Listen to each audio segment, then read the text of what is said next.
Bueno, hoy vamos a hablar de un tema importante, controversial, de muchas opiniones, como siempre. Usted sabe que a mí me gusta tratar esos temas que la gente cree una cosa, cree otra, y me gusta aterrizarlos en dónde, en la palabra. Eso vamos a hacer hoy. Entonces, a veces nosotros llegamos a la iglesia y vemos, uy, hay demasiadas sillas vacías. Y preguntamos, ¿qué pasó? ¿Cierto? A todos nos pasa. Ven acá, no veo a fulanito. ¿Qué pasó? ¿Por qué la iglesia está como más vacía? ¿Qué pasó? ¿Nos hemos hecho esa pregunta, sí o no? Todos. Y voy a hablar de la iglesia, pero no solo de esta iglesia, sino de la iglesia del Señor en general. Entonces llegamos y vemos sillas vacías. ¿Qué pasó? ¿Qué habrá pasado con las 3 personas que estaban aquí? ¿Qué pasó con la que estaba allá? ¿Qué está pasando en la iglesia? Nos preguntamos, ¿cierto? Eso hacemos nosotros. Y he titulado el mensaje de hoy, La iglesia vacía. Repítalo. Pero repítalo despierto. Tú sabes que cuando yo predico me gusta es, hablamos los dos. O sea, hablo, pregunto. 1, 2, 3. La iglesia vacía. Una realidad visible es algo que se ve, se nota, pero una causa invisible. Y nos preguntamos, ¿qué pasó? ¿Qué está pasando? ¿Qué está sucediendo? ¿Por qué esta persona no vino? ¿Por qué esta persona no está? ¿Por qué estas sillas están vacías y no están llenas? Es una pregunta que le surge a todo creyente en cualquier congregación cuando empieza a ver sillas vacías o empieza a dejar de ver gente que comúnmente veía. ¿Amén?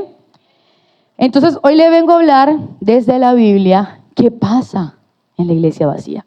¿Qué pasa con esas sillas vacías? ¿Qué pasa con esas ausencias? ¿Por qué está sucediendo eso? Pero no les vengo a hablar desde la opinión personal, no les vengo a hablar desde los motivos personales o desde los motivos que se dicen. Les vengo a hablar de las razones invisibles y no dichas. Es decir, usted puede preguntarle a alguien por qué no vas a la iglesia y esa persona le va a dar una respuesta. Yo no vengo a hablarle de esa respuesta, yo vengo a hablarle de la esencia del por qué se toman estas decisiones. Entonces la primera, ¿por qué la gente deja de ir a la iglesia? ¿Por qué la gente deja de asistir? ¿Qué pasó? La primera, mala costumbre. Repítalo, mala costumbre. ¿Cómo así que es una mala costumbre dejar de ir a la iglesia? Mira lo que dice la Biblia en Hebreos 10:25. No dejando de qué, de congregarse, como algunos, vamos a repetirlo, no dejando de congregarse como algunos tienen. El congregarse es una costumbre. Cuando dejo de congregarme, adquiero una mala costumbre que es no congregarme. ¿Qué es costumbre? Es una práctica, comportamiento o forma de actuar. Práctica, comportamiento o forma de actuar compartida que se repite de manera constante. Entonces, la costumbre de asistir, de congregarse, es repetir de manera constante, asisto, me congrego. Eso es una costumbre. De manera constante y generalizada en una comunidad, transmitiéndose, ¿qué dice? De generación en generación. Quiere decir, nuestros hijos asisten, se congregan por la costumbre que yo como padre le transmito. Nuestros hijos dejan de congregarse por la costumbre que yo como padre dejo de transmitirle. Es decir, un niño no nace diciendo, me voy a congregar. Un niño nace repitiendo comportamientos, repitiendo ejemplos. Entonces, mis hijos quiero que se congreguen. ¿Qué debo hacer primero yo? Congregarme. Lo primero, yo no puedo exigirle a mis hijos que se congreguen si yo no me congrego, porque es una costumbre según la Biblia lo dice en Hebreos 10:25. No dejando de congregarnos como algunos tienen por costumbre. Entonces, la iglesia está vacía. ¿Qué pasó? Porque hay sillas vacías, porque hay gente que falta. Perdieron la costumbre. Pero pastora, ¿qué pasó? Perdieron la costumbre. Pero tuvo que haber sucedido algo. Perdieron la costumbre. Yo noto algo cuando las personas son nuevas, adquieren la costumbre rápido y asisten una tras otra y uno dice, oye, está más firme que el que lo invitó que lleva años en la iglesia, porque están adquiriendo una costumbre de congregarse. Cuando ya llevan un tiempo, se van descuidando y van perdiendo la costumbre. Entonces, ¿qué pasó? Perdió la costumbre. La Biblia dice que hasta Jesús se congregaba en las sinagogas. Más adelante lo vamos a leer. Jesús se congregaba como era su costumbre, decía la Biblia. Hasta Jesús tenía la costumbre de congregarse. ¿Por qué X persona dejó de congregarse? ¿Qué pasó? Perdió la costumbre. ¿Culpa de quién fue? Perdió la costumbre. Es algo personal. Y allí se va a centrar el tema de hoy. Las decisiones son personales. Usted decide por usted. Yo decido por mí. Amén. La Biblia dice que la salvación es individual. Estarán dos acostados en la cama, uno se irá y uno se quedará. Las decisiones son individuales, personales, pero hay situaciones o escenarios como cuando somos padres que podemos influir positiva o negativamente en las decisiones de nuestros hijos. ¿Amén? Entonces la ausencia a veces empieza como costumbre. ¿Qué pasó? Perdió la costumbre. Pastora, ¿por qué dejó de venir? Perdió la costumbre. No necesito ir más allá de preguntarle, ¿por qué dejaste? No, porque una cosa es lo que se dice con los labios y otra es cómo se actúa desde el corazón. Amén. Entonces, vamos al ejemplo en los colegios. Un niño le preguntan, ¿cómo te portaste? Puede decir bien. Bien, me porté bien. Vaya y pregunte cómo se portó. ¿Cierto? Entonces no podemos dejarnos llevar por lo que nuestros labios dicen. Porque siempre el ser humano trata de evadir una responsabilidad, de evadir una realidad, porque hay que quedar bien. Entonces, los que son papás de niños pequeños saben que le preguntan, ¿cómo te portaste? Bien. ¿Cómo te fue? Bien. ¿Cómo saliste en el examen? Bien. Cuando uno va donde la Miss, ¿cómo se portó? Hoy estuvo hablando. Entonces yo le voy a hablar no desde lo que dice la gente, desde lo que dice la Biblia. Entonces reitero, primer motivo por qué la iglesia está vacía, mala costumbre. Mala costumbre del ser humano. No es que haya pasado algo, no es que qué sucedió, no es que qué estás pasando, no siempre es que haya pasado algo, es que sencillamente la gente empezó a perder la costumbre de congregarse. Decía la explicación de costumbre que es transmitiéndose. Yo debo transmitir la costumbre a todos los que están a mi alrededor. Yo ponía el ejemplo de los hijos, pero en el trabajo, el señor Nadine es el jefe. Él tiene la carga de transmitirle, así no sean cristianos, así uno no sabe qué día se van a convertir al Señor. Tenemos la carga de transmitirle a todos a nuestro alrededor el congregarse. Hubo una persona que el pastor invitó y empezó a congregarse y venía uno de los dos servicios y de un momento a otro dejó de venir. ¿Cuál es la pregunta que uno dice? ¿Qué pasó? ¿Cierto? ¿Qué pasó? Y se me da por preguntarle, no debe, pero se me da por preguntarle, señor tal, ¿por qué no ha ido? Ay, es que me casé y mi esposa no quiere ir, entonces la estoy convenciendo para que podamos ir los dos. ¿Le parece que eso es correcto? Hay que transmitir con el ejemplo. Si yo quiero que mi esposa se congregue, ¿qué tengo que hacer? Congregarme. Si yo quiero que mis hijos se congreguen, ¿qué tengo que hacer? Congregarme. Si yo quiero que mis amigos busquen del Señor y se congreguen, ¿qué tengo que hacer? Congregarme. Si yo quiero que mis nietos se congreguen, ¿qué tengo que hacer? Congregarme. No podemos exigir lo que nosotros no hacemos y no estamos dando el ejemplo. ¿Cómo? No hablando, no mandando, sencillamente dando el ejemplo. Hay algo que choca mucho con los hijos y es que cuando entre más uno los manda, menos caso quieren hacer. Entre más uno le dice esto, menos caso quieren hacer. ¿Qué hay que hacer? Dar el ejemplo. Hay momentos en los que, y se lo dice una mamá que es mandona. Se lo dice una mamá que es mandona. Manda. Pero me he dado cuenta, entre más manda uno, menos hace. Uno dice, pero Señor, si quiero es que hagan, terminan. En este caso, es con el ejemplo. Vamos a la iglesia, pero que te vea a ti yendo a la iglesia. Vamos a congregarnos. Pero mi mamá cualquier día falta, porque entonces yo también puedo. Eso habla mucho. Pero mi mamá le dolía la uña y no fue. Al pastor le duele el pie y viene. Pero mi mamá hoy tenía que lavar, entonces yo le voy a decir que yo tengo que hacer tareas y no voy. Y uno como papá exige que tienes que ir, pero el ejemplo que le estamos dando es totalmente contrario. Amén. Entonces, si mi hijo ve que yo por cualquier motivo falto, ¿qué va a pasar? Va a repetir lo mismo. Y como ellos quieren venir menos que uno, van a buscar más motivos, más excusas para no venir. Entonces, primer punto, mala costumbre. Segundo, hay que tener en cuenta esto, la responsabilidad personal delante de Dios. Hay un libro que se llama ¿Quién tuvo la culpa? O la vaca tuvo la culpa, algo así. ¿Cómo? Bueno, esa era la idea. La culpa es de la vaca. Así pasa en la iglesia también. ¿Quién tuvo la culpa? ¿Culpa de quién fue? La culpa fue de la pastora por predicar ese tema. La culpa fue de Mayra que puso el sonido y me dio dolor de cabeza y me molestó. La culpa fue de la hermana que llegó tarde y abrieron esa puerta. No.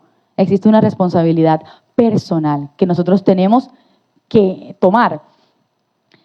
Les pongo el ejemplo. Un niño que pierde el año escolar. No una tarea, no un examen, no una materia. Pierde el año. ¿De quién fue la culpa? ¿Del colegio? ¿Del profesor dicen que se la tenía montada? ¿De quién es la culpa? Existe una responsabilidad personal. El que estudia es el niño. Llámese niño pequeño, niño grande, adolescente. La responsabilidad personal delante de Dios. En un colegio, si el niño pierde el año, existe una responsabilidad del niño y posterior sus padres. Porque todo niño que va al colegio sigue siendo responsabilidad de sus papás. Todo hijo que va a la iglesia sigue siendo responsabilidad de sus papás. Jamás podemos dar la responsabilidad a un lugar, a otras personas. Entonces, detrás del niño tiene que haber disciplina, dedicación, estudio, pero tienen que haber unos padres. Pero cualquiera puede decir, perdió el año por culpa del colegio. No. Es que en el colegio pudieron pasar muchas cosas, pero la responsabilidad sigue siendo del individuo. Igual pasa en lo espiritual. Filipenses 2:12 en la parte B dice, ocupaos en vuestra salvación con temor y temblor. Usted, ocúpese de su salvación. Yo me ocupo de mi salvación. Dayana se ocupa de su... Yo no puedo estar... Ay, que tú seas salvo. No. En el caso mío, en la posición en la que estoy, mi labor es enseñar, transmitir el mensaje. Pero la salvación es individual. Y la Biblia me manda que cada uno se ocupe de su salvación. Gálatas 6:5 dice, en la versión TLA, cada uno, yo quiero que lo lea.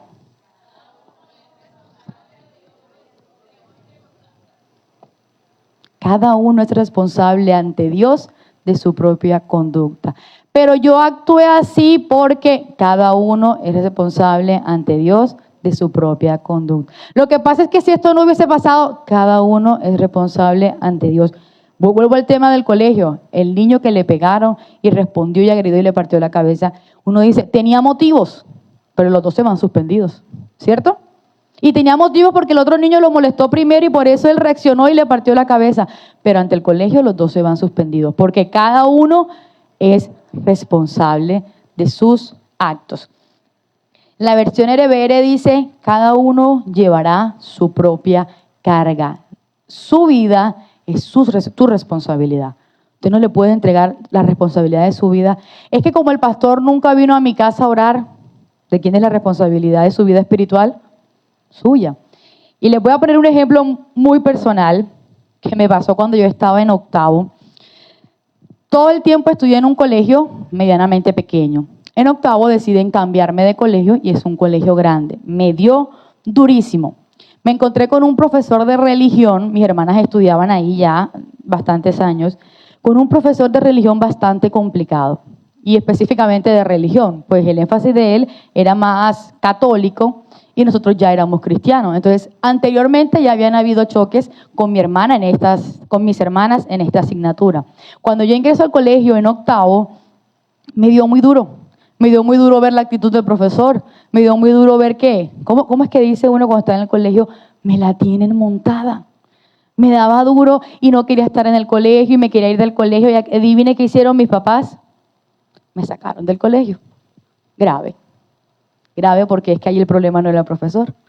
Pero vamos a sacarla. Bueno, de pronto esa es la solución. A veces nosotros creemos, si nos vamos, se soluciona todo. Si cambio de lugar, se soluciona todo. Eso creía yo. Buscamos un nuevo colegio, un poco más pequeño, más parecido al inicial. Bueno, me recibieron muy bien, no me puedo quejar. Sabían del proceso en el que yo venía. Yo lloraba en el colegio y ya en octavo, porque es que no me sentía bien y ese profesor me la tiene montada.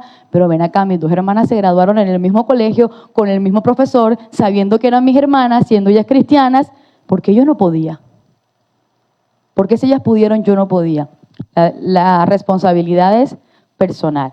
Mis papás, yo lo voy a decir de esta manera, me alcahuetearon, vamos a cambiarla del colegio para que ella se sienta mejor. Llegó yo a este nuevo colegio, sabían del proceso que yo venía, me recibieron muy bien, muy amable. Primer día de formación, ¿yo qué estaba haciendo? Fui prevenida, mirándole la cara a cada profesor, quien tenía cara de profesor malo, estricto, pesado. Porque ya me había pasado algo. Yo llegué prevenida a, un nuevo colegio, pero si yo vengo cargando lo del pasado, me va a pasar lo mismo. Y yo comenzaba a hacerle como el escáner. Este profesor, bueno, se ve que regaña, pero es chévere. Y me encuentro de frente con una profesora, Dios mío, que eso daba miedo sin que hablara. Y me doy cuenta que es la coordinadora académica. Adicional, en el grado que estaba, daba una materia, la materia de democracia. Era abogada. Se podrán imaginar cómo era. Cuando yo le veo la expresión, yo decía, no, salimos de Guatemala para Guatepeor. Dios mío, me hubiese quedado con el profesor de religión que era pesado, pero tenía menos cara que esta. Yo ya estaba prevenida, yo ya estaba condicionada, yo ya estaba buscando el error. Yo llegué a la nueva institución buscando la falla del colegio, buscando la falla del profesor. El problema no eran los profesores, el problema no era si la profesora tenía cara o no, el problema fue que yo llegué predispuesta a buscar la falla. Yo te pregunto, ¿será que tú también a veces llegas a la iglesia predispuesto a encontrar una falla? De pronto porque estuviste en otra y algo pasó, como en mi caso en el colegio. De pronto porque nunca has estado en ninguna, pero has escuchado tantas cosas malas de las iglesias, que muchas son verdad, y llegamos predispuestos. Ay, yo voy a estar pendiente porque es que si hacen esto, mira, sí viste, ya lo hizo, miró para allá, no me saludó, uno llega predispuesto. Y en medio de la formación a esta profesora se le da por hablar. Yo ya tenía miedo sin que hablara. Cuando esta mujer habla y regaña, yo decía, no, yo me quiero ir de aquí, Dios mío. Apenas estaba en la formación. Yo, ¿para qué me fui a salir del otro? Ya era, ¿cómo es que dice el dicho? Es mejor malo conocido que bueno por conocer.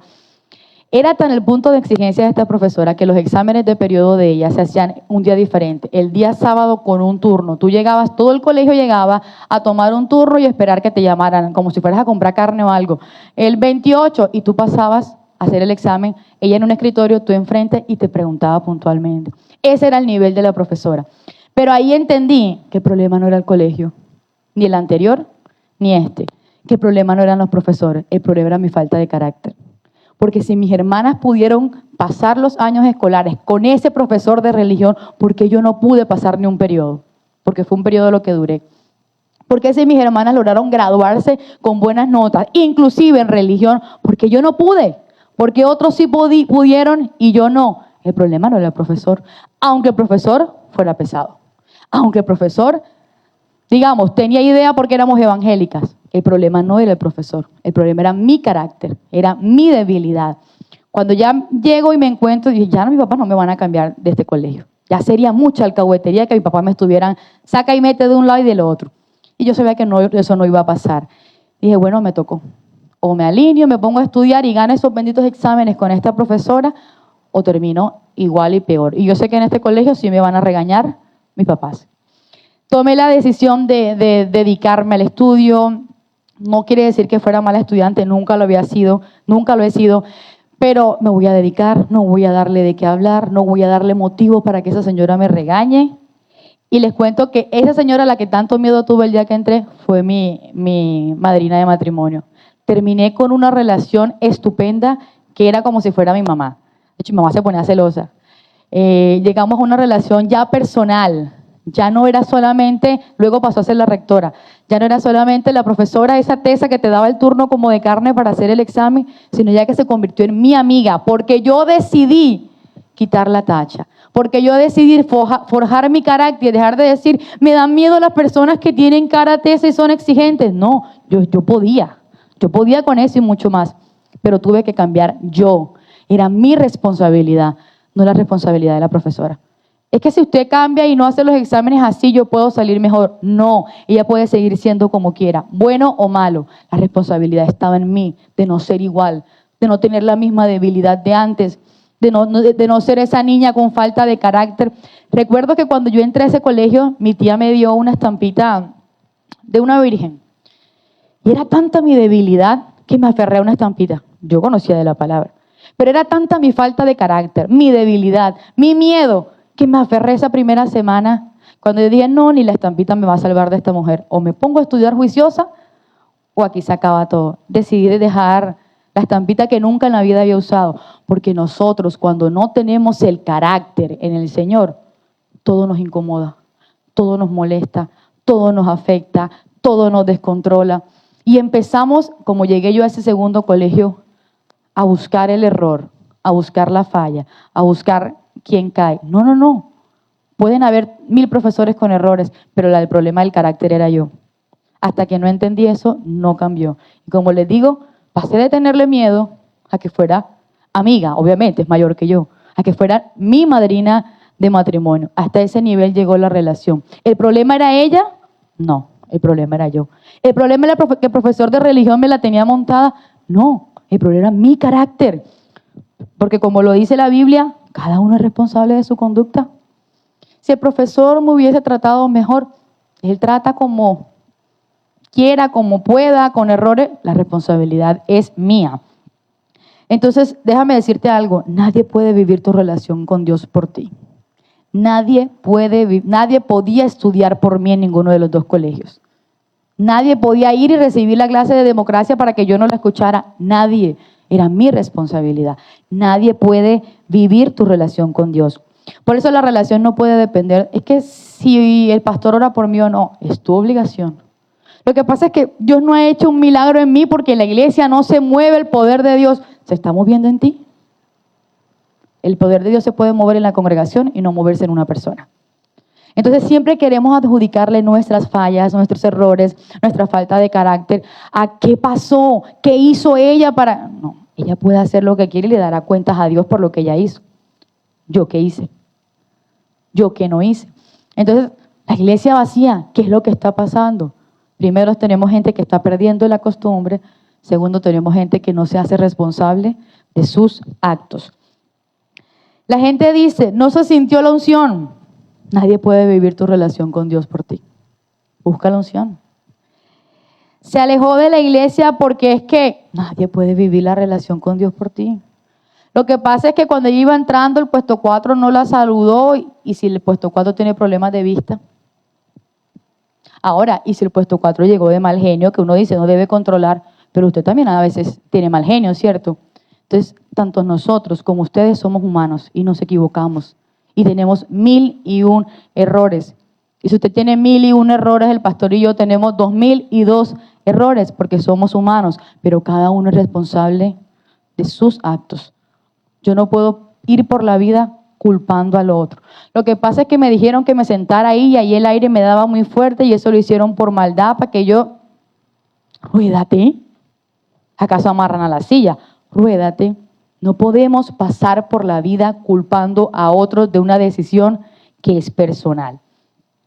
Pero como yo les decía, no es lo que se dice. Cualquiera puede decir, no, lo que pasa es que no me gustó esto. Puede que no te haya gustado, pero la relación con Dios es tu responsabilidad. Y el enfriamiento espiritual no es culpa de nadie, es culpa mía. Amén. ¿Nos estamos durmiendo o nos está dando duro? Las 2 cosas.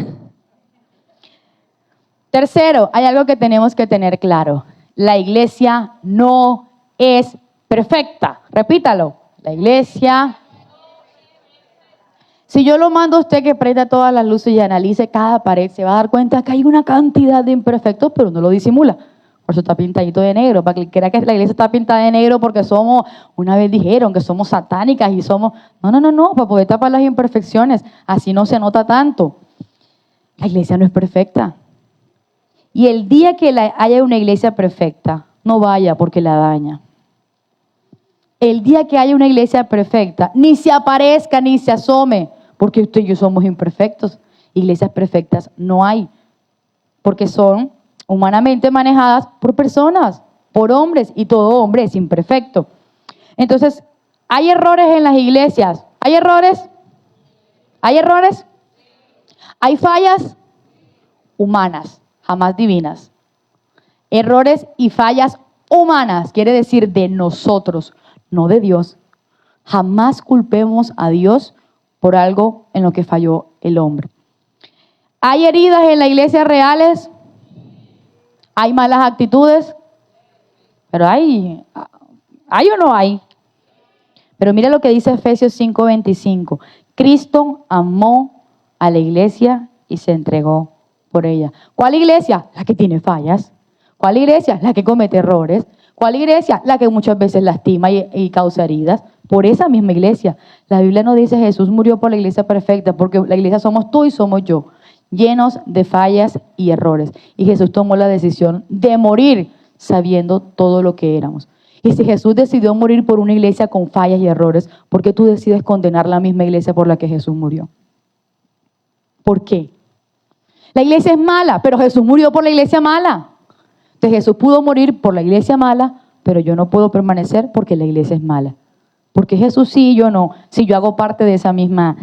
Y le repito, cuando me refiero a iglesia, no me refiero a esta, la de la esquina, la del otro lado, porque la iglesia es una sola. La iglesia somos nosotros, no el lugar físico. Entonces Jesús nos entregó por la iglesia perfecta. Jesús nos entregó por la iglesia sin fallas. Jesús se entregó por pecadores, que todos los días pecamos una y otra vez. ¿Quién soy yo para cuestionar lo que Jesús amó? ¿Quién soy yo para levantar mi dedo y señalar lo que Jesús amó? ¿Tengo yo más autoridad que Dios? ¿Tengo yo más autoridad que Jesús dijo, esta iglesia pecadora, ay, yo la amo y la salvo? No, esa iglesia a mí no me gusta porque tengo yo más autoridad que Jesús para abrir mi boca y señalar. Despierta a la persona que tienes a tu lado y dile, esto es para ti, no te duermas que es para ti. Jesús se entregó por pecadores, por lo que estaban mal, lejos y rotos. Entre esos, yo. Y si Jesús se entregó por todos los pecadores imperfectos y rotos, ¿quién soy yo para exigir perfección en la iglesia? Si Jesús no exigió que fuéramos perfectos para amarnos, ¿quién soy yo para...? Lo que pasa es que si hicieran esto así en la iglesia y los mujeres, ¿quién soy yo para exigir perfección? Si yo quiero mejorar algo, los invito a ingresar al liderazgo y aportamos ideas y todos servimos. Pero se nos es fácil exigir, pero complicado trabajar. Miren, la semana pasada creo que fue lo que les dije, lo de la oración. Vamos a unirnos todos. El 95% de la iglesia no se quiso unir a la oración. Unos cuantos del pueblo. Y los líderes saben que tienen que hacerlo. Unos cuantos del pueblo dijeron, ponme a tal hora que yo oro. Exigimos, pero no damos. Oren por mí, mandamos las peticiones de oración, pero no nos unimos a orar por los demás. Eso somos nosotros. Exigimos lo que no damos. Tienen que hacer, tienen que darme, ¿y yo qué doy? ¿Y yo qué hago? Y luego decimos, es que no me gustó esto en la iglesia. ¿Y qué hice yo en la iglesia? ¿Qué aporté yo a la iglesia? ¿Amén? En la sinagoga, donde se congregaban, ¿qué habían? Recuerden, escribas y fariseos, estos maestros de la ley, pero que Jesús los llamaba hipócritas. ¿Sí recuerdan que le decía hipócritas? Y permanecían en el templo, en la sinagoga. Y eran los que enseñaban la palabra de Dios. Y Jesús los llamaba como hipócritas. Mateo 23, 27, 28 dice, hay de vosotros, dice Jesús, escribas y fariseos como hipócritas, porque sois semejantes a sepulcros blanqueados, que por fuera a la verdad se muestran hermosos, mas por dentro están llenos de huesos de muertos y toda inmundicia. Así también vosotros por fuera a la verdad os mostráis justos a los hombres, pero por dentro estáis llenos de hipocresía e iniquidad. Se lo dijo a las personas que estaban en la sinagoga, a las personas que enseñaban, ustedes son unos hipócritas, pero jamás en la Biblia se dice que Jesús dejó de asistir a la sinagoga. Nunca Jesús, porque la sinagoga estaba llena de hipócritas, dejó de ir a las sinagogas. Dice Lucas 4:16, vino a Nazaret. ¿Quién vino? Jesús. Donde se había criado. Y en el día de reposo entró ¿a dónde? Que casi no se ve. Entró a la sinagoga conforme a su costumbre. Jesús tenía la costumbre de congregarse, pero en la sinagoga habían hipócritas. Jesús tenía la costumbre de congregarse y era Jesús. Sin importar quién estaba en la sinagoga, él sabe que el congregarse no es una opción, no es un deseo, es un mandato del Señor. Pero es que a mí no me gusta que en esa iglesia acá Jesús se congregaba donde estaban los hipócritas. Pero se congregaba. Lo que pasa es que a mí no me gusta porque es que el señor Nadine con esa camisa que se pone lo hace sentir a uno informal porque él en camisa y yo. Jesús se congregaba donde estaban los hipócritas y se congregaba. Y si dice que era su costumbre era porque era algo continuo. Si Jesús no dejó de congregarse, ¿con qué autoridad alguien puede decir, me dejo de congregar porque? ¿Existe alguna autoridad para hacer eso si Jesús nunca lo hizo? Amén. Los noto como callados. Jesús no ignoraba, que pastora nos está regañando. No, tampoco. Yo no regaño así, yo regaño peor. Jesús no ignoraba la realidad espiritual del lugar, pero entendía que necesitaba estar allí. Ahora sí hablando, Casa Abraham, ¿va a haber usted errores? Sí. ¿Va a haber usted fallas? Sí. ¿Va a haber usted de pronto actitudes? Sí. Pero eso no justifica el dejar de congregarse, porque Jesús no lo hizo. Siendo Jesús, Jesús hablaba verdad. Los fariseos manipulaban la verdad. ¿Pero qué dice? Entró a la sinagoga conforme a su costumbre. El no congregarse no es porque algo pasó, porque es que fulanito hizo o no hizo. Fue una decisión personal, correcta o incorrecta, que yo tengo que responsabilizarme de mis decisiones. La iglesia tiene fallas, falencias, errores, pero eso no anula la voluntad y el propósito de Dios de congregarse. Vayamos a un ejemplo puntual. Luzbel, la mejor iglesia en el cielo. El mejor pastor. Los pastores, Dios, Jesús, imagínense. Tenía el Espíritu Santo ahí mismo. El mejor coro, los ángeles. Era la iglesia perfecta. No había imperfección. En ese lugar sí no había imperfección. No había nada que señalar. ¿Y qué pasó? Decidió que no quería estar más ahí. Porque no valoraban su labor, porque cantaba tan bonito que Dios no lo valoraba. Entonces iba a abrir su propia iglesia. ¿Cómo que en la iglesia que sí era perfecta? Porque predicaba el mismo Dios. Estaba Jesús allí. El Espíritu Santo se movía y los ángeles eran los servidores. Y aún en esa iglesia hubo un levantamiento en contra. ¿Será que podemos buscar una iglesia perfecta en la iglesia? Nunca. Nunca.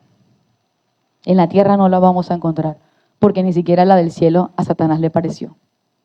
¿Por qué? ¿El problema está en la iglesia? El problema está en mí. En lo que yo quiero, en lo que yo deseo, en anteponerme a la voluntad de Dios. Entonces yo en el colegio quería profesoras que fueran todas bonitas, amables, dulcecitas, pero es que en el colegio va a haber de todo y me toca enfrentarme a todo. Es algo que yo les he comentado que pasa con Maximiliano en uno de los equipos donde está, y es que está teniendo mucho problema. Vamos a decirlo, como lo dicen los estudiantes, es que se la tienen montada. Y llegamos a un punto, ¿será que lo sacamos? Pero es que Maximiliano con 6 años tiene que forjar su carácter. Yo no le puedo estar alcahueteando. ¿No te gustó, papito? Vámonos. Porque cuando llegue a la otra escuela y no lo tengan en cuenta, va a pasar lo mismo. Mi amor, aquí no te... Ay, bueno, vámonos, ven. Vamos a buscar una escuela que te guste. Eso es alcahuetería. Eso no nos queda bien. Yo antes no le exigía que hiciera goles. Mi amor, juega bien. Si hace goles bien, si no también. Pero ahora le digo, usted quiere que ganarse su lugar. Usted quiere que lo tengan en cuenta como el delantero titular, te tocó hacer goles. Ya no es, mi amor, si quieres, si puedes. No, porque tengo que enseñarle a él que los lugares se ganan. No por pechiche, no porque se los tengan que regalar, porque con el carácter se los tiene que ganar. Y ahora sí le digo, pilas que eres el delantero, te tocó hacer goles. Cuando eres arquero los evitas, pero si eres delantero no puedes ser un delantero sin gol. Gracias a Dios, con 6 años el niño está respondiendo. Como dice uno, está callando bocas, respondiendo con goles. Pero yo no le puedo enseñar a mis hijos que si se sienten incómodos, vámonos. ¿Por qué? ¿Qué ejemplo es ese? Va a pasar lo mismo. Llegará a otra escuela, que suceda lo mismo. ¿Y cuántas escuelas vamos a pasar? ¿Cuántos colegios vamos a pasar? ¿Cuántas iglesias vamos a pasar hasta que nos sintamos cómodas en una?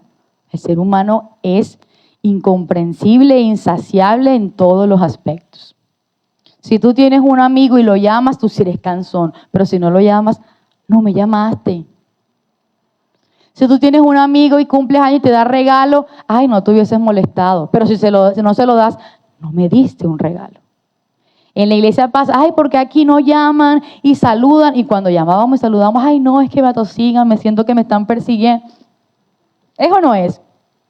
Si a uno le da a alguien un regalo, ay, te compré estos zapatos, ay, mami, pero ¿por qué no me lo compraste rojo? Si uno le da plata, me gusta comprar el regalo porque me gusta el detalle. Se le dio el regalo, pero yo no necesitaba un peluche, necesitaba era ropa. Ese es el ser humano. Nada nos gusta, nada nos sacia, nada nos llena. Y queremos que la congregación llene lo que yo no soy capaz de tener responsabilidad en mi vida. Amén. Reitero, pastora, o sea que todo lo que pasa en la iglesia es bueno. No, porque somos seres humanos y cometemos errores. Pero la responsabilidad es mía, de mi conducta. Siguiente, algo muy grave. De todo lo que hemos estudiado, el peligro de justificar el alejamiento. Dejé de congregarme porque perdí la costumbre, porque no me hago responsable de mis actos. ¿Cuál era el otro? Porque la iglesia no fue perfecta. ¿Cuál es el mayor peligro? Justificarme. Por eso yo le decía, no es lo que se dice con la boca, no es el por qué, es la realidad. Porque cada vez que yo digo porque tal cosa, es que pasó tal cosa, estoy justificando una decisión personal. A nadie se echa de la iglesia. La gente decide dejar de congregarse. Es que me fallaron, es que no me saludaron, es que no me gusta esto, es que el aire es muy fuerte y la pastora dijo que no lo podían apagar y yo me estoy congelando. Traiga abrigo. Es que esto debería ser mejor así, es que deberían hablar del amor de Dios y no del por qué la gente deja de congregarse. Estoy justificando una decisión personal. Cuando yo trato de señalar algo o a alguien, estoy tratando de justificar mi decisión, mi mala costumbre, mi falta de carácter. Y mientras me escudo en eso, todo va empeorando. Yo siempre le he dicho al liderazgo y se lo digo a ustedes, la vida del creyente no es así. La vida del creyente es así. A veces estoy fortalecido, otras veces me desanimo y es normal, pero en esos bajones más agarrado tengo que estar de Dios. Pero si yo en cada bajón me justifico, me excuso, es que lo que pasó fue, voy a terminar, en vez de volver a subir, bajando cada vez más. Entonces, el peligro de justificar el alejamiento de Dios. Hebreos 13 dice, cuidado, hermanos, no piensen en lo malo, ni dejen de confiar en el Dios que vive para siempre, para que no se aparten de Él. Ahí no dice, no vayan a pelear con los de la iglesia, no tengan diferencias. Ahí dice, no dejen de confiar en el Dios que vive para siempre, para que no se aparten de Él. Cuando yo me aparto del Señor es porque dejé de confiar en el Señor según la Biblia. Ojo que no es una opinión, no es una percepción personal, es la Biblia. Al contrario, mientras aún queda tiempo, todavía tenemos tiempo, poco, pero tenemos tiempo. Pero ¿y si el día fuera hoy? ¿Cuánto tiempo realmente nos queda? Al contrario, mientras aún queda tiempo, cada uno debe animar al otro a seguir confiando. Así nadie dejará de obedecer a Dios ni pensar que si peca, hace el bien. Cuando yo me alejo de Dios, desobedezco a Dios y lo que antes me parecía malo, ahora me parece bueno. Lo que antes yo cuestionaba, lo que yo antes condenaba, eso está mal, eso no lo deberían hacer. Yo termino ¿qué? Haciéndolo. ¿Y quién tuvo la culpa? Mi lejanía de Dios. ¿Quién tuvo la culpa? El dejar de confiar en Dios. ¿Quién tuvo la culpa? El dejar de creer en Dios. No podemos buscar culpables en algo que es personal. Entonces, cuando ya me quiero dar cuenta, ya estoy lejos. Y qué difícil es volver cuando ya me he alejado tanto. No hay cosa que cueste más que volver cuando me he alejado tanto de Dios. ¿Qué pasa en ese proceso? Dejo de orar como antes. Antes oraba, antes me gustaba orar, ahora oro porque toca y para no sentirme mal que no ore hoy, Señor, gracias por este día, gracias por los alimentos, amén y amén. Pero no es la relación que tenía antes.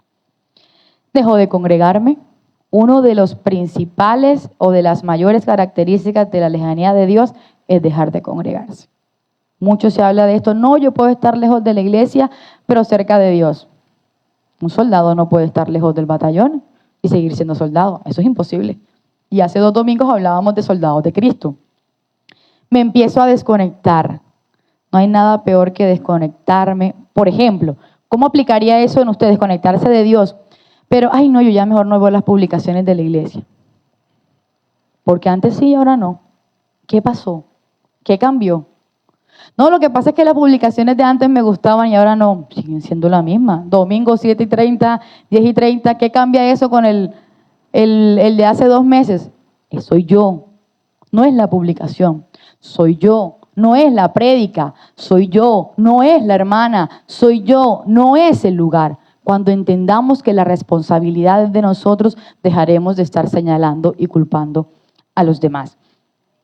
El aislamiento espiritual casi siempre empieza con una decisión interna. Nosotros señalamos lo de afuera, dejó de congregarse, dejó de asistir, dejó de hacer esto, pero no empezó ahí, empezó dentro. Ya se exteriorizó. Un niño que en el colegio tiene problemas en casa, no sé, dificultades, lo que sea, empieza a salir mal en el colegio, primero pasó algo interno, luego se exteriorizó. Primero la lucha fue interna. No fue que algo pasó afuera. No fue que es que la hermana tiene el bolso ahí y no dejó sentar. No. Es algo interno, no es algo externo.